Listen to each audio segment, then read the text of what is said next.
Hi, welcome to Parenting Win. I'm Lisa Jacobus. It's been a while since I've answered any online questions, but here I am. The question that I have today is actually from a mom in an online Facebook moms group that I'm a part of. So I actually read it and I reached out to her and asked her if I could use it on my Facebook page, and she graciously agreed. So her question that she posted to the moms group was, my 6-year-old daughter gets really mad at me sometimes and hits me, usually on the arm, if I won't let her have something or do something. This morning it happened and I sent her to her room to cool off, then explained we don't hit in our house and took the Kindle away for the rest of the day. I should add that the last time this happened, we talked afterwards about ways she could express her anger without hitting, like going to her room and punching a pillow or yelling in there. Any suggestions on how to handle these situations? So I love that this mom tried helping her daughter come up with some solutions, but it sounds like her daughter is still really struggling with applying those ideas and skills that her mom and her discussed in lieu of hitting. So I'd really encourage this mom is to continue these coaching sessions with her daughter and take it a step further. And I'd recommend sitting down with her and create something called the Wheel of Choice. So it's super easy to do. You sit down with your child and you brainstorm a list of possible solutions to everyday conflicts and problems. And then you're going to create a pie-shaped chart, similar to this lovely one here, except you're going to do it on a big piece of paper. And what you're going to do is you're going to write down each of those solutions that your child came up with for each one of these little pies. And then you'll have your child make a fun little picture to go along with the solution. Then when there is a conflict, you can suggest to your child to use the Wheel of Choice to help them find a solution or help them to solve their conflict or problem that they're facing. So, this could be, go quietly and play with toys, go to my room to cool off, draw, whatever it is that they come up with, you want to support. The trick when using this is you may need to allow for a cooling off period before you even suggest utilizing it. Also, if the child is really struggling with picking a solution, you just need to be patient and wait. Don't suggest what you think will help, rather than give them the opportunity to think about it on their own. And you may want to do this exercise as a whole family, so you each sort of create your own Wheel of Choice for when you're facing a conflict. And I think that's a good way to sort of model problem solving with your kids, and that, conflicts are hard for all of us, and we all need tools on how to handle them. So I have a few other ideas, but I want to talk a little bit more about timeouts and punishments. Now, I've shared in previous videos that positive discipline does not use timeouts and punishments or rewards. When a child is experiencing any form of aggression or intense emotion, this is often a sign of feeling disconnected with others. So by utilizing timeout or punishment, it ultimately has the tendency to only increase these feelings of disconnectedness and isolation. Now, I know what you're probably thinking, this child hit their mother, so clearly they need to be punished in some way. But the answer is actually no. She doesn't, because the real goal here is we want to help the child learn healthy and productive ways to dealing with anger and disappointment. And, unfortunately, I think society and our culture has made us believe that the only way to teach these life skills is through punishment. But if we were really to consider how taking away a Kindle teaches or encourages these life skills not to hit, it really doesn't. Maybe the child will externally be motivated not to hit because they don't want to give up their Kindle. but they're not, but you're losing that sort of sense of internal motivation not to do something. So chances are the next time the child is feeling angry, they're not going to be thinking about the Kindle.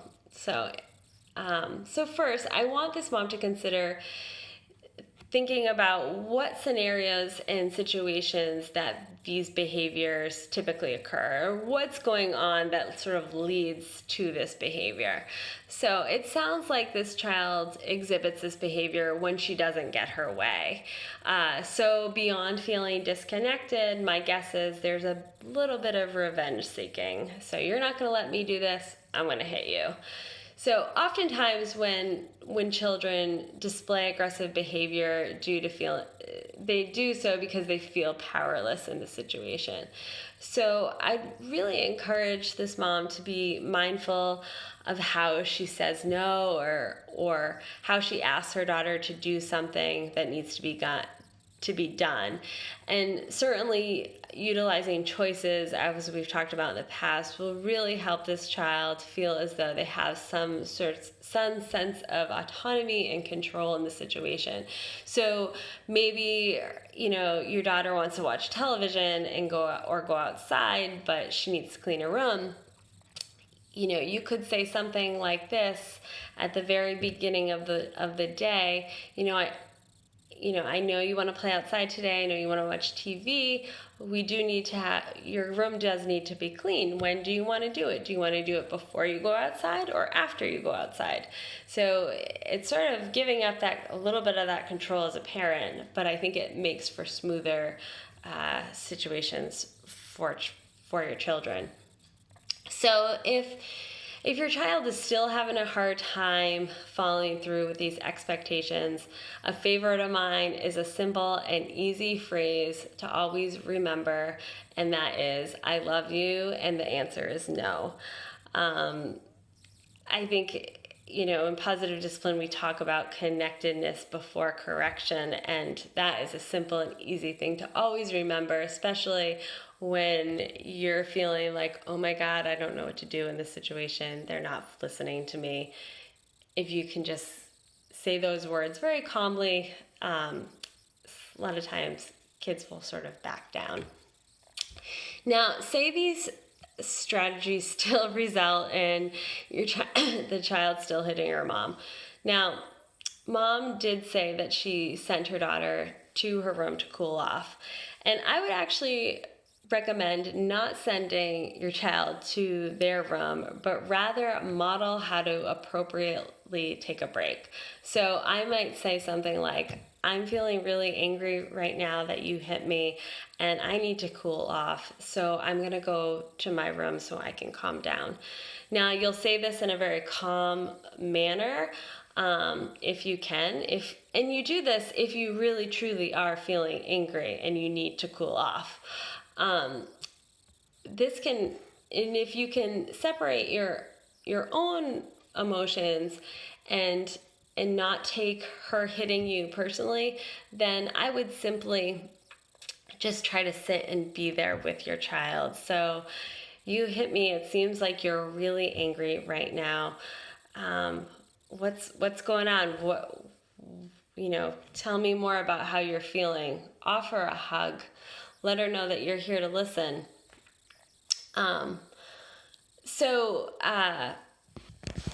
Again, you're trying to model these behaviors and really just offer an opportunity to listen. What you don't want to do is try to lecture or coach or teach, because chances are they're not in the headspace to take in any of that information. You just want to use reflective listening, validate their feelings. Ultimately, this experience will hopefully allow them to learn how to express how they feel in the future rather than use hitting as a way to express their frustration. But by offering that empathy, that love and support, you're giving your child a safe space so that they can learn how to express those feelings in the future. So hopefully this is helpful. I wanted to remind everyone that I am going to be starting a 6-week class next Wednesday, 6:30 to 8 in Hampton. I realize that people's schedules are super busy, so what I've done is people can actually sign up by the week. They don't need to sign up for the full 6 weeks. Obviously, you get the most out of it if you were to come to all 6 classes, because some of it will build on each other, but I am going to hopefully try to make it so you don't need to be attending all 6 classes.